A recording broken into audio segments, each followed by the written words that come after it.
La parole est maintenant à notre collègue Olivier Paccaud pour le groupe Les Républicains. Merci Monsieur le Président. Ma question s'adresse à Monsieur le ministre de l'Éducation nationale et de la jeunesse. Monsieur le ministre, le 21 septembre dernier, dans le huis clos de son école vide à Pantin, une directrice se donnait la mort. Elle s'appelait Christine Renon, elle avait 58 ans.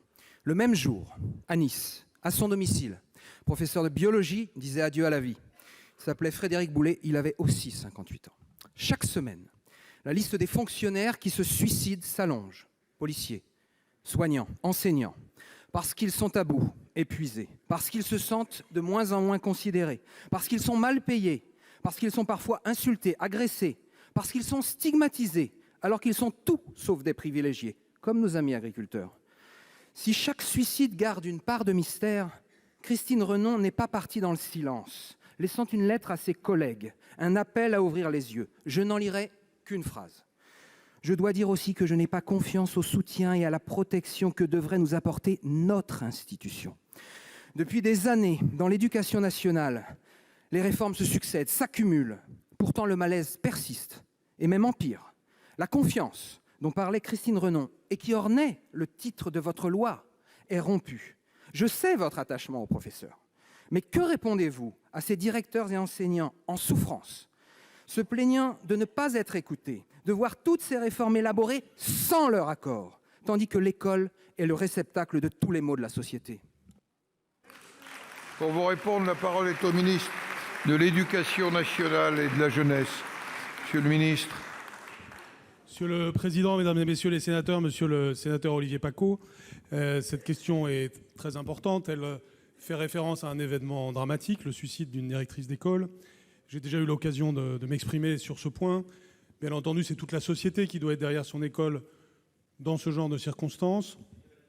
D'après les éléments dont je dispose, il n'y a pas d'augmentation du nombre de suicides dans l'éducation nationale, donc je pense qu'il ne faut pas faire de généralité à partir de ce que vous avez dit.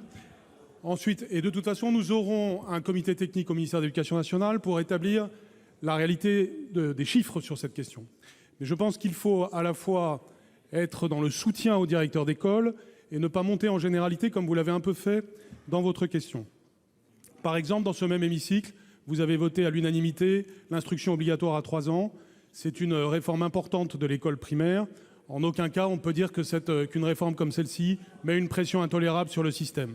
Il est donc, je pense, inutile d'amalgamer des problèmes qui n'ont pas de rapport les uns avec les autres. En revanche, sur la question de la direction d'école, j'ai eu l'occasion de dire que ce problème devait avoir une solution. Nous en avons parlé dans cet hémicycle. Il y a eu un rapport de sénateurs, Max Brisson et Françoise Laborde, qui est une référence importante pour le futur.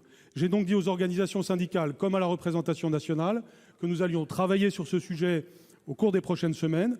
J'espère pouvoir dégager un consensus. C'est un sujet qui n'a pas fait l'objet de consensus dans le passé, de façon à faire évoluer et le statut et la fonction de directeur d'école, mais aussi l'aide à laquelle, en effet, ils ont droit. J'observe que ce problème n'a pas eu de solution depuis plusieurs décennies et que nous allons, nous, travailler à cette solution.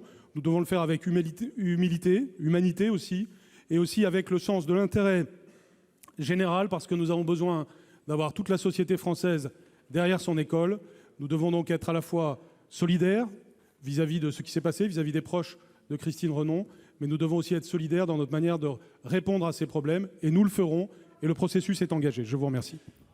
Monsieur Paccaud. Ne nions pas la souffrance dans le monde enseignant. Ce que demandent directeurs et enseignants, Monsieur le ministre, c'est d'être mieux protégés et soutenus lorsque leur autorité est contestée par certains parents ou même élèves. C'est d'être mieux payés. Moins de 2 000 € mensuels au bout de 20 ans de carrière avec Bac+5 pour un professeur des écoles, c'est ça la réalité. C'est aussi tout simplement de pouvoir transmettre leur savoir à leurs élèves au lieu de transmettre des statistiques et des rapports à leur hiérarchie qui les harcèlent et qui ne les comprend plus. Ce mal-être de notre école, il n'est pas anecdotique. Si nos enseignants ne sont plus les hussards noirs conquérants du temps de Jules Ferry, ils demeurent les piliers de la République. Lorsqu'ils vacillent, c'est toute la France qui est en danger. Merci.